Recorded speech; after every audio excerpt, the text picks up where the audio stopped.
Hey family, welcome back to the channel. If this is your first time being here, I'm so glad that you stopped by. Make sure you hit the subscribe button so you don't miss any of these weekly devotionals because there's so much to talk about in the Word of God. Today we're talking about something that trips a lot of us up, letting go of our preferences so we can fully embrace God's will. Because sometimes we want what we want, and what we want and God's will are two very different things. Our preferences can blind us.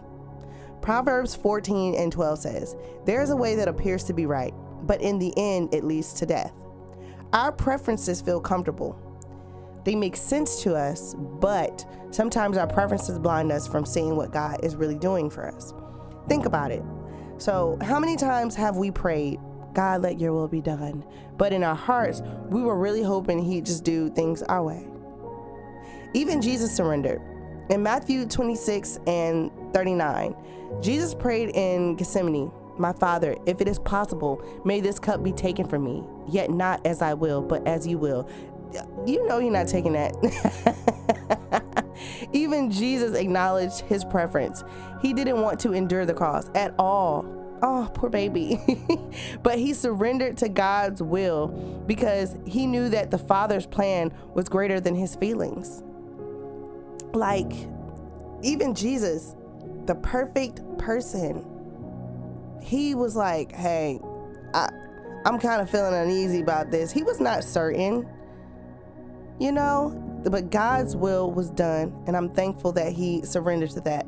But that's our model. God's will may not always match our preferences, but his will always leads to life, growth, and glory. God's will brings peace every time. When we cling to preference, we stay frustrated because God is not going to give that to you. He's not going to give it to you. So you just keep getting mad over and over. You're like, "God, why can't I find it?" Because your preference is in the way. Because you're stopping yourself. You're hindering yourself. I said in one of my last episodes, God is not waiting to give you the blessing. He's waiting on you to be ready to receive it. And it's just like that, dropping the preferences. You know what I mean? But his will always leads to glory. And we get frustrated all the time because we try to force outcomes. But when we surrender to God's will, even if it's uncomfortable, there is a peace. Romans 12:2 reminds us, "Do not conform to the pattern of this world, but be transformed by the renewing of your mind. Then you will be able to test and approve what God's will is, his good and pleasing and perfect will."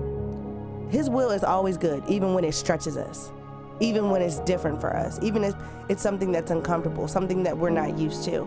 His will is always good for us. I remember a time I was chasing something I really, really wanted. I thought it was the perfect door, but God kept closing it. I'm like, okay.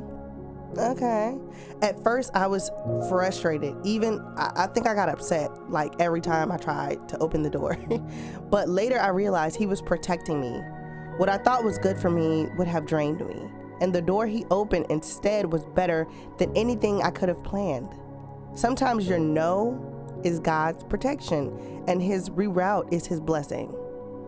So here's my encouragement, guys. Don't cling to so tightly. Don't cling or try to make something happen so bad to fit your preferences that you miss God's will for your life. Trust his plan, even when it doesn't make sense.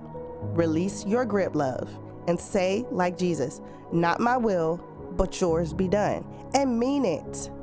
Because we be talking, we be chatting.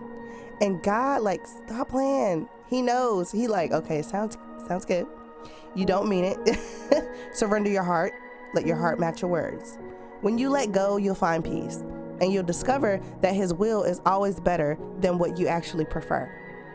Thank you for hanging out with me today. If this blessed you, if it convicted you, good too, okay?